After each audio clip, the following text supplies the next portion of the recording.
Hey, good day here. Ben with Studio on the Lake. This is two little projects that I edited last week while I was down in Iowa that I shot. I was farting around with the Icicle that Jordy Johnson and Just Carve Rob are doing over there.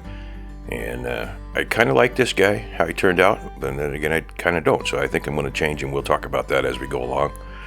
And then I did a little bit in the middle, messing around with different ideas on Snowball on a wall. So that was a piece of, or this is a piece of basswood. And this is a cut off from the edge, and it still has the bark on it. When I process the basswood that I get the free trees and I cut them down and store them. I used to go through all the trouble of taking the bark off, but since I store them indoors now, I tend to get a little lazy now, and I'll leave the bark on them. It doesn't seem to hurt anything. Just the sheer volume of wood that I have, I'm not concerned if a bug gets in the front of that, and they don't seem to inside the shed where it can dry in relative rain and humidity, moisture-free environment. So I like the looks of this piece. The intent of this guy was to work with planes, geometric planes, as opposed to standard stuff. So he kind of got the concept going along of a spirit, old man spirit face in a chunk of wood, but I didn't want to delineate the eyes, and I'll talk about that more later on. But I think I'm going to change what I ended up with. But I wanted to leave everything, the beard, the mustache, the nose, into an icicle shape. So it's wintertime up here in northern Wisconsin. We haven't had the icicles coming down yet. That's another month or two away once the snow gets packed up on the roof and goes through a few semi-thaw cycles or starts to run down off the gutter. We'll get 6 or 8 foot icicles, and the grandkids really like that. So standard, don't use the DeWalt like I do. It's terrible to put out a video and say don't do what I do. It's not particularly safe unless you played around with a little bit. So I cut in the portion of that I wanted to be like the forehead and the eyes, and you'll notice as I go along here, I'm cutting nice deep planes, but I'm not trying to round any of this stuff over. I'm trying to leave geometric shapes in this guy. And I was happy and not happy with the way he turned out. So we'll see as that goes through. And I did paint him in a big hurry. I think he probably needs a little more attention paid in the painting. But if you're doing a spirit, this is certainly the same way to go about it. I almost always carve the face or the nose in first once I get the shape. And here's the part where I'm trying to leave squares. I would round the bottom of that nose off if I was doing a spirit man. And like a lot of them, you can tell what the heck this guy's doing or where he's going, what he's going to be at any point in this adventure. You could stop at any given point. And in order to not over carving. So I was kind of leaving that like a teardrop. And then here you see I worked a cheek. What I'm using there is a Power Mini Carver. It's probably 2 or 3 years old. I start to lose track. The blue one, there's 2 of them from PGL Enterprises over in Minnesota. They're a little lesser known. One guy runs it. I suspect it's out of his garage. He's really only a couple hours from me. I should probably go over and visit him one day. But I spent several hours with him on the phone. But I buy it's called an Ultima Combo. And it has a wood burner that they also sell on the left-hand side of the console. And then the right-hand side has the power for the mini controller. This one has an 1/8 inch collet in it. And that bit that's in there is a Kutzall. And that one that I'm using right there is actually a Kutzall Extreme, the same one that Jordy likes over there. I don't use that a lot, but that's in there. There's a Kutzall link down below if you want to save 5%. Although you can go right to their website, and I think they've got 30% off the bits now. They're about I'm just doing a ballpark figure out there, $15. and certainly worth it. I think you'll pay $7 or $8 for a Dremel, or which won't do the trick for you if you're just starting to get into this power carving. That hand piece rotates at 40,000. The black one you'll see later on has a 3/32 collet in it. Those are the 2 bits that I use, and it supposedly only rotates at 30,000 RPM. I can't really notice the difference in 10,000 on that, and you have to listen to some of these other guys to find out what the Fordhams and the Dremels run at. I honestly haven't paid any attention, and I don't know. I used to carve with a Fordham carver that had a cable on it, like Jordy does, and what I found was that I kept breaking cables. Something gets bound up in there. If I bind this thing up, it just stops. It has a safety in it, and within 30 seconds I can turn it back on. But with those, it seemed at the most inopportune time, you'd catch a bit or it'd bind and end up breaking the cable. And then depending upon where the cable broke in the sheathing, you had the pleasure of trying to do that. And if you didn't have a couple cables on hand, then you were done carving until those cables could come. It might not be such a problem nowadays because everything seems to get to your house within 3 or 4 days. But in the old days, that took a while for something to get ordered and then processed and finally make it to your house. And when it got there, you found out you forgot a critical part of that. So here's this guy coming down, and I am leaving angles in here, as you see, like an icicle will do coming off the roof.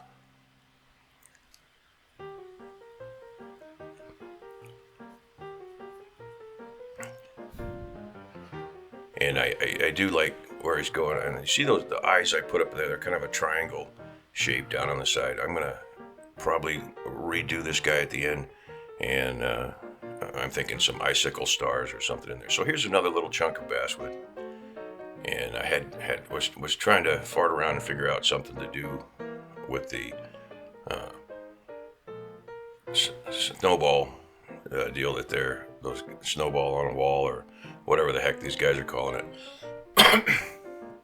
And I didn't know what I wanted to do. I wanted to stay away from just an angry face in a ball shape, and I kind of got off track. But I took this over to the bandsaw. I do cut out all the blanks on the bandsaw. I noticed that Gene Messer was talking about, he did a really nice little Christmas scene. If you go over and take a look at Gene's stuff, he did a Christmas scene like most of us are doing this time of year. But he's talking about folks commenting on that's cheating using a bandsaw, and that's ridiculous. If you've got a bandsaw, by all means use it. Coping saw will cut this out. You can sit there with a knife or a hatchet and carve this out. And people seem to really enjoy or dig that sort of thing. And there are a few purists out there that are good carvers that won't use any power tools. I've said this before. To comment or be nasty about how someone using modern tools and how the old way was better. I got news for you. The old way wasn't better. It was just the way. I said this before. If you watch 2 guys cutting down a tree and they're on one of those big old 10-foot bucking saws, and if you were to walk up and hand them a brand new Stihl chainsaw, one of the big ones, with a 6-foot blade on there and a helper handle on the other end of that. I got one of those, by the way, hooked up to my 090 Stihl, and set that down, fire it up, and let them have a go. They'd buy you a beer for sure, because just because they used a hand tool in the old days doesn't mean that's the Bible. It just happened to be what they had, and those guys were professionals. So I get it. We want to keep all that stuff alive. In fact, this whole concept of carving is trying to keep an older art form alive. But by all means, use the tools, the new tools, and don't feel ashamed about it.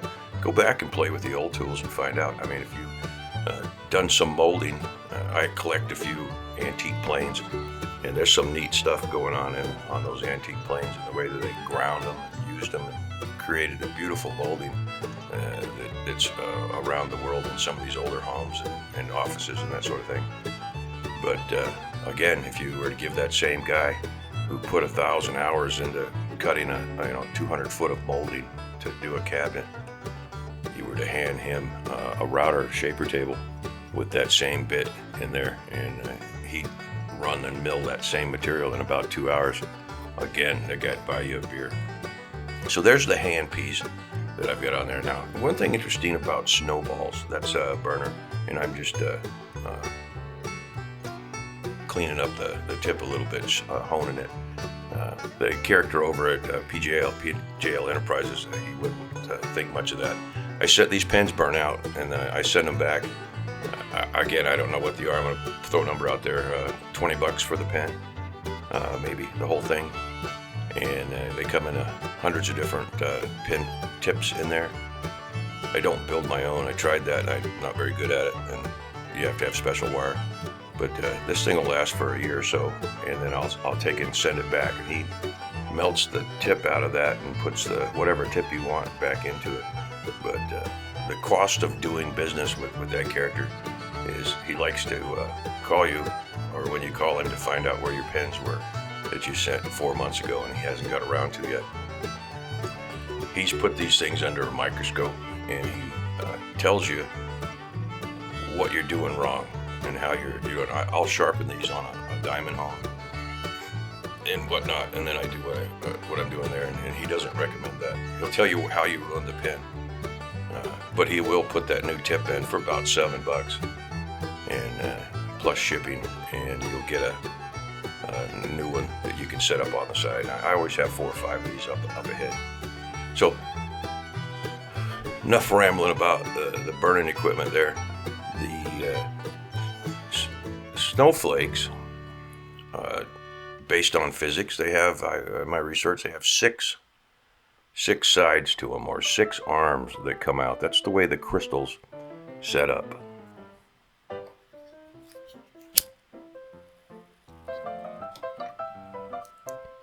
You saw me burn just a random pattern in because I said this is not a finished product, and it's just giving me ideas on where to go with it.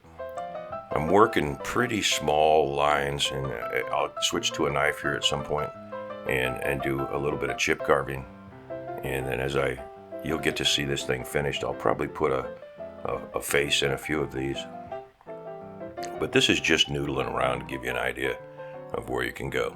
So there's that other hand piece. That one's about probably 22 or 23 years old now, and the only thing that's been done to it is new bearings were put in it, and I think new brushes. I think this one has brushes in it. It's not one of the new brushless ones, but that thing has created many, many carvings, and it's a 30,000 hand piece. It fits in my hand nice. Have a 3/32 collet in it, so I don't have to change. If you just have one hand piece, they make a 3/32 collet that the outer diameter is 1/8, and you can pop that.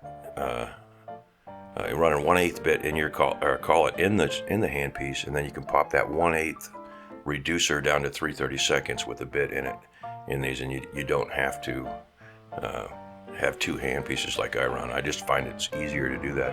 I would always lose the slide-in adapter for the 3/32. It usually ended up on a bit sitting in the thing or laying on a table, and eventually I'd lose it and have to go order another one. So I was thinking on this, get the depth down in here. Somehow you got to get either an impression carving in or leave something standing, and in this case I wanted to leave stuff standing on this whole thing. So I'll come back later and clean these lines up, and I'll do that with a wood burning pen, and then later on you'll see me play with a knife. And this one, the snowball on the wall, never got finished. It was just a bunch of noodling, and in fact that's kind of what this whole video is concept pieces. So as you're carving along, you'll find certain things or certain aspects of a project that, hey, I'd like to take this further on something else, and But you know you need to stay focused and finish what you're doing, unless it's just completely a train wreck, and all of us have train wrecks. And you throw that aside and start off on another area. Just Carve Rob was over there working on that Yoda, and if you've done any carving as you're watching several of us do this, you'll notice something that happens in the middle, and you'll think, oh man, I know what's going to happen there. That piece is going to come off. In the case of Just Carve Rob, he was doing that Yoda, and he had a check in the wood, or a chip going on the end there, and I kept thinking, oh man, you need to get some glue and stick in that damn thing. Put some glue in that thing. Put some glue in that thing. I think that's one of the benefits of the YouTube thing, is you get to comment on people and you see their mistakes and that sort of stuff before they do. So you're watching that going, oh man, that's going to break, that's going to break, that's going to break, and poof, it's going to break. And you're talking to space there. You're like, I told you, dude, told you it was going to break. So a lot of folks like to watch and like to comment and don't do. And I'm not cutting down those folks by any means. I think a lot of the people, half or better, that watch these videos just like to watch something being built. But like the Great British Baking Show or something along those lines, folks never intend to go do this, but they get pretty smart on how to do it. You always got those experts that are going to tell you, hey, I know how to do that. I watched a YouTube video. And that's all fine and dandy. And don't take offense by those folks. So here's the second one. And I didn't know where I was going with this.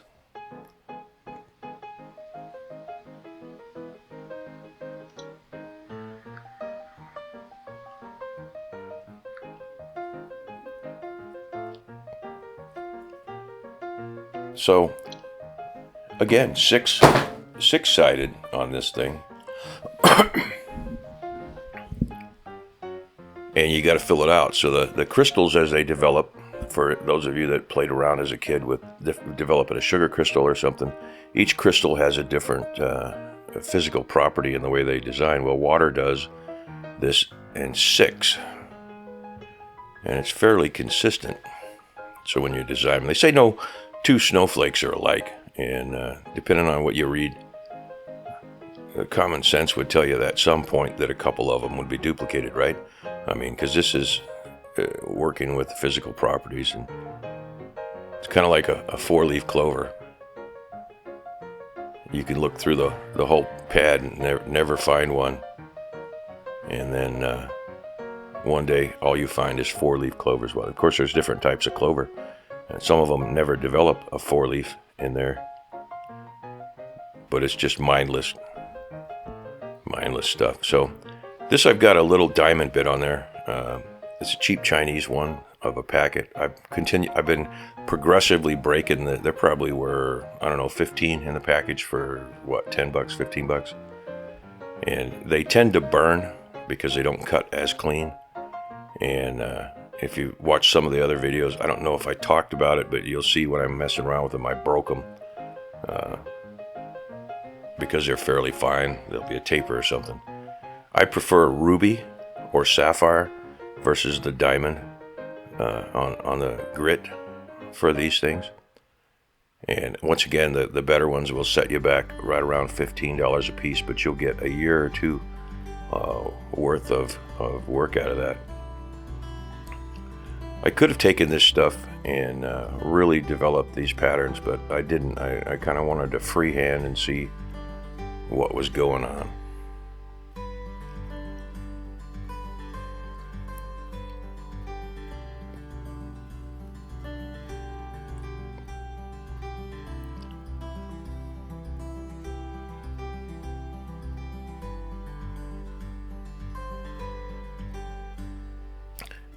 Now I could get away with, when I was doing this one, I thought, well, this is just setting lines down in there, and I could do this with either the wood burner, or I could do this with a chip knife, and then come back with a piece of sandpaper and take the top off. Now when you paint or stain, you want to be a little bit careful, because you'll take away what you've got going. So here's switching back to the icicle. So I've got the planes down on the front there, and you'll see a couple more patterns if you look to the left there on that stump that I did on the Snowball, and I'll do a few more throughout this video. It's just a goofing around noodle video of no value to anyone, but just showing you how sometimes I'll develop a concept or an idea. And I decided the back needed to have some planes on it in case he turned around. I'm going to put a hanger on him so he will hang with the face and the show face to the front. If you look at, if you're start getting into a wood carving, that sort of thing, at some point you'll run across carousel animals, and some of the folks that made beautiful ones, and now they're bringing $100,000 a piece. But they carved, in England they went backwards, of course, counterclockwise, and then in the United States, if you look standing up above looking down, they went, actually I got that backwards. Anyway, if you're standing above one and they turn, rotate in one direction, well, the direction that's facing out on the carousel was called the romance side, and they had the shape of a horse, of course, and the horse was finely carved with details on the outer portion. Now, if you were standing on the back side and looking out at the horse, that side just had the rough shape to it. It wasn't as finely carved. So I've got this guy pretty much down where I wanted. I'm going to do the planes a little bit deeper, and I'm hoping you can see the concept that I was going for there.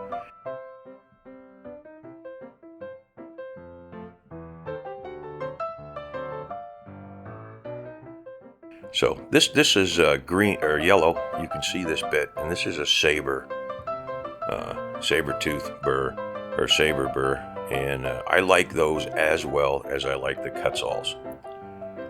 In fact, that's my number 2. They've got a different shapes than Quetzal offers. This one happens to be a concave, kind of a square thing, but it has a nice sharp tip on the end of it. And you can see I'm using it to go down and cut in those planes. So I didn't want to round those over. I didn't want it to look necessarily like a beard. I wanted it to look more like a crystal shape that would come down through there. And I actually got that, but my painting lacks something, and I could have developed this guy a little bit more. I'm thinking anyway as I go down.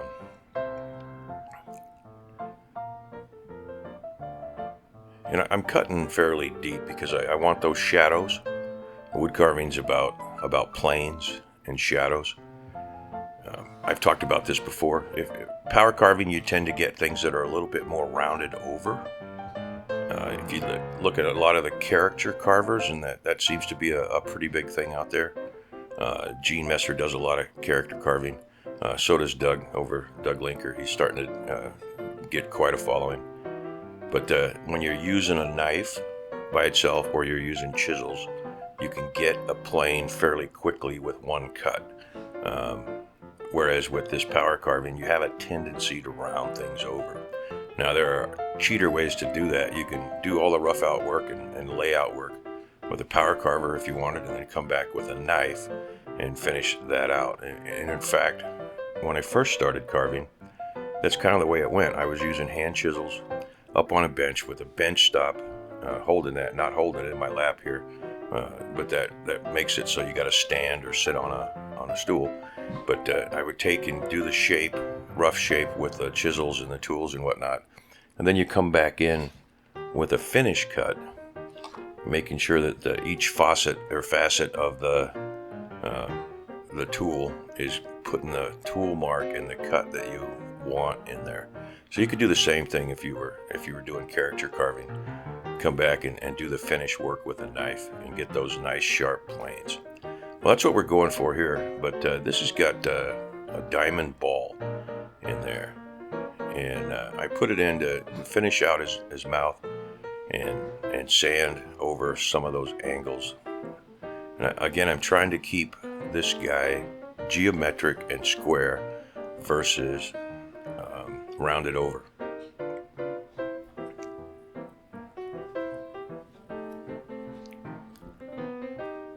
And if you pay attention to any of the stuff I do, that's the 3/32 bit in there. And now I've switched back over. Now I've got a ruby sapphire bit in there. And this, if I were to have 2 bits in my toolbox, and only 2, one would be a Icicle medium grit. I believe they're gold when they come out new, and I would get that in an 1/8 inch. And the second one would be this, I forget what the hell they call them, a flame, there we go. Flame, sapphire flame, which has a finer cut, and I would use it for finish work and sanding. Although it does a pretty nice job and it's fairly aggressive. So I'm using the tip of that flame and just kind of running the rest of those lines down in there to get the geometry that I want. So I got the shadows, the flat portions of the crystal. And this guy's getting pretty close towards the end there.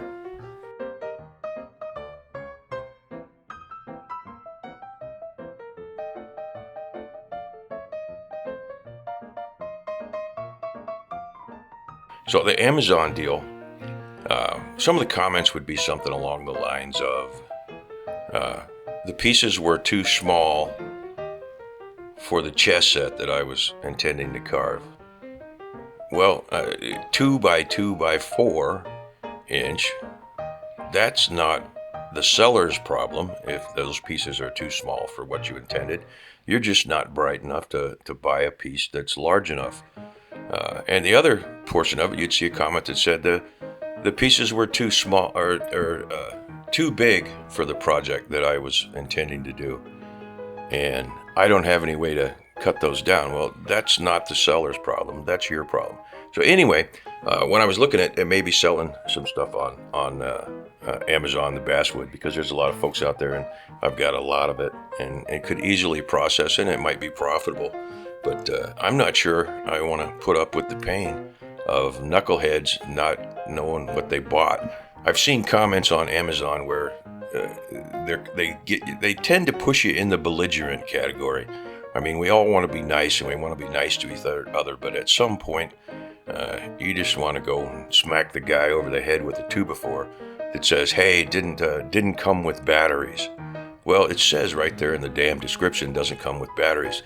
And one thing I was reading, the guy said over and over and over again, and throughout the literature, does not come with batteries. Note, does not come with batteries. Please don't leave a bad comment. It doesn't come with batteries.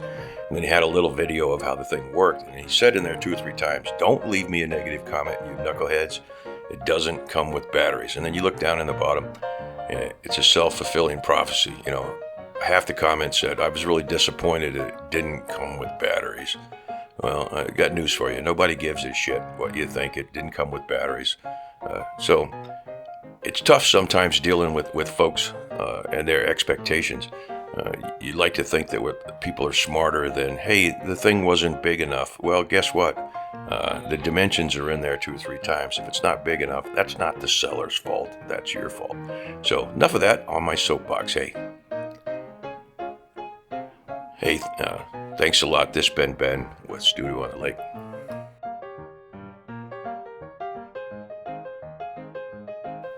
Okay, so here's where we're starting back in. This is the cleanup work,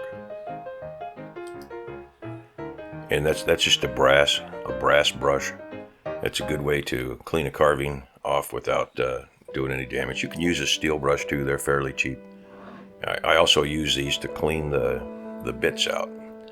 Before I do that, typically I'll hit the bit with the little mini torch. The kind that you see these chefs, same kind you see these chefs using, that they burn the meringue or make the final presentation look pretty by putting a little char on the outside. So I'm thinking that that's as far as I wanted to go, and I wanted to do some paint. And like all your carvings, I personally think you should sign them, just so that somebody knows that you did those. There are artists out there that refuse to sign their work. And they work on the premise that if you can't identify that they did it, then you don't deserve having a piece of their work. But this certainly helps the historians down the line somewhere. If someone's trying to figure out if you did this, and God forbid that someone's actually interested in your carvings. A lot of these wood carvings fall in the category of, the collectors will categorize them as folk art. And folk art is not necessarily a bad thing. It's a step up, I think, personally, from a piece of plywood cut out, little old lady bending over, or you see these Yetis on the side of the road, which are kind of neat, and bears and that sort of thing. I wouldn't categorize those necessarily as the country, whatever the heck. You know what I'm talking about. The country cutout that people like to decorate their houses with is not necessarily wood carving or maybe even art. So here I put I took a piece of wire and bent it around into a Christmas tree type hanger, for lack of better reference. And then I thought I'd take another piece of wire here and make a hanger. He's a little bit too big for a Christmas tree, perhaps, and he might be hanging somewhere else. That was the concept I was going for here, anyhow, or anywho, as I say. So there he is, and I'm going to come back. I'll show you the paint. You've seen the paint in the initial part of this guy, and although I like in the direction that it's going, I think I'll go back and put a little bit more in the eyes, and I might do some more work around the back, making him a little bit three-dimensional. So coming back to this snowball on the wall, which is not,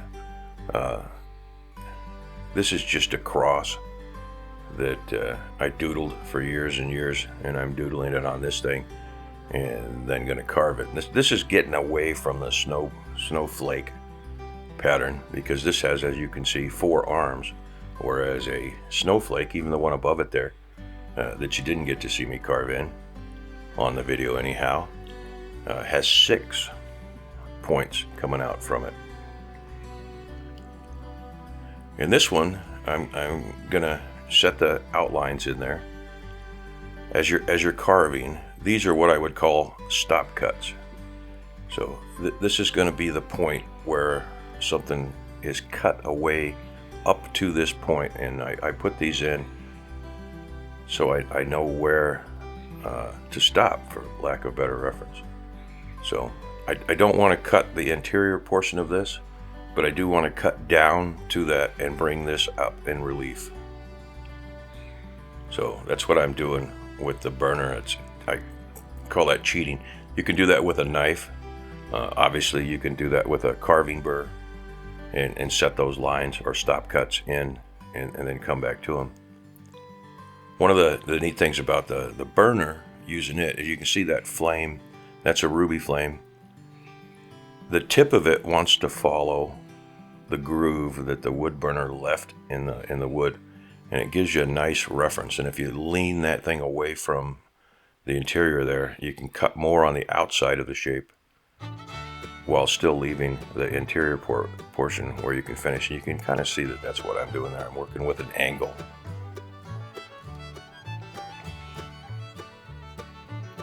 You did see parts of this video that get a little foggy or fuzzy, for lack of better reference. That has to do with the camera lenses sitting out in the studio in the winter. We're into winter now, and it's typically below freezing most days, although you'd never know it from the last week or two.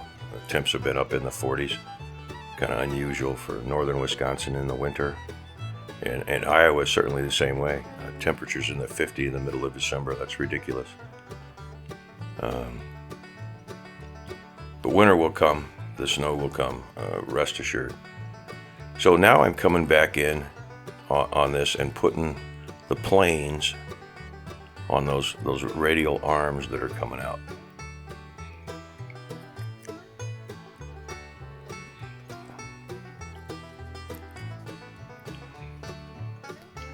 And this thing was kind of fun, because I didn't know what was going to happen with it. I thought I'd just put a bunch of these on there, and I'm thinking I'm going to put more and overlap them, so you'll get portions of ones on here after I get the original. And at some point I will come back in and put a face on there. Rob and Jordy decided that they needed to be a grumpy face. I don't know that that's necessarily true. I wouldn't think a snowball with snowflakes or snow crystalline things on there would have to be grumpy. I would think that would be more in a happy vein. I could be wrong. So I don't know how this will turn out, or if I'll even do any more with it. We're kind of getting, everybody's been doing all the carvers. If you go and check all the links out below, it's that time of year. We carve something that's relative to the season. So you saw me do a standard Santa. I did what was started out to be an old world Santa and ended up being more of a wizard, goofy looking thing. I had intentions, and I might still, because there's a little bit of time left, I might come back and carve, just do a knife carving caricature of a old world Santa. We'll see if that works out. I thought maybe a snowman, but let's face it, snowmen are pretty boring, right? And if you've seen one, you've seen them all. There's some good stuff in doing a snowman. You get to do the spear if you're trying to do a ball or a round shape in wood. It certainly will teach you about the direction that the grain goes in the wood, because you're working all around, and there is a special talent to making that happen. Just like the snowball, you see the round shape of it. There is a technique that you could certainly learn from doing that, if you were to do it. Obviously, power carving has a tendency you can go generally any direction, although there are some, in grain is different than side grain. If you're working with a knife, you certainly know about grain direction, or you will as you go along. And Just Carve Rob proved that by top of Yoda's head popping off. It's kind of fun for you guys in the videos when you've seen me do some various different things, and right in the middle a piece flies off, or half the piece flies off. That's certainly entertaining for you guys when you're watching the video. I can assure you it's not nearly as funny after you've put 3 or 4 hours into it, and there's some language that probably goes with that may or may not affect your advertising ability to get these things monetized. I mentioned earlier that I wasn't that you didn't see me carve that flower. It looks like a flower to me, but let's just say it's a snowflake. So it did get on there. This is a chip carving knife, and I've been meaning to do some chip carving stuff, and I keep getting caught up in these other knuckleheads on the channels doing various different things. And they do a whatchamacallit, and then they shout out or make a challenge or talk about you, and I have the urge to go do these. And while they're certainly fun, they do detract from the brilliant creative process, if you will, of things that I'm thinking of doing. So I'm going along thinking of what to do next, and then one of these guys says something, and I'm like, oh well, hell, I got to go do that. And that kind of keeps you guys in a theme. But here's a chip carving, and this is about angles. This is not the best way to go about chip carving. Typically, chip carving is done on a flat piece of wood, and the grain is not so problematic. This grain on the spear is going through 2 dimensions, if you will, and I'm kind of getting into in grain, cross grain, etc., etc., and these chips may or may not want to come out here the way that they typically should with the chip carving. I also got to admit that this isn't the highest quality. This would probably be a B grade of basswood, and I just sent some basswood off to young Calvin up in Canada there. I've been tracking that, and he is going to get that package in a few days. But I sent him the good stuff. I sent Jordy a mixture a while back, and I'm getting ready to send him some more because he's sending me some carving bark. Thanks, Jordy. And Just Carve Rob got a mixture of good and bad, or what I call A grade and B grade. And unfortunately, he was messing with that Yoda. I think that was a piece of basswood I sent him, and he was working with the B grade. And in the B grade, like anything else, it's like wooden flooring. It may have minor defects, the disclaimer on that. And you have to work around those defects. I had thought about, I have a lot of basswood. I thought about processing it and selling it on Amazon. It's fairly pricey, but I discounted that because, and this is where I'm going to get on my editorial soapbox. I was reading in there. So this guy sells, and I'm making this up, 2 by 2 by 4 inch blocks, 6 blocks. And then you look down in there and he's got 1,200 sales. And his favorability comments are somewhere around 50%. So I'm reading them, I'm thinking, I wonder what the problem here is. Because basswood, any given piece, will be harder or softer, and some are better. And the only way to really know if you got a premium piece is to pull out a knife and work with it. Of course, it has to be clear. It can't have the knots and that sort of thing running in it. But I was looking at the comments, and people are strange. So in the comments, one comment would be, I thought there would be more pieces. Well, what the hell, dude? 6 means 6, right? If you can't read the 6 part, and then you get a negative comment. Well, that's ridiculous to me. Now then, other people were, I thought it would carve better than it did. Well, that's the chance that you take, right? So I decided not to sell on eBay because their pieces are too large, too small, whatever. Anyway, I'm going to wrap this up. So here's the Icicle all painted. And I painted him pretty quick because I was getting ready to head back down to Iowa. And I'm going to do a little bit more work in there. I do like him, but I'm not sure he tells the story. So like, subscribe, comment. Thanks a lot. This has been Ben with Studio on the Lake.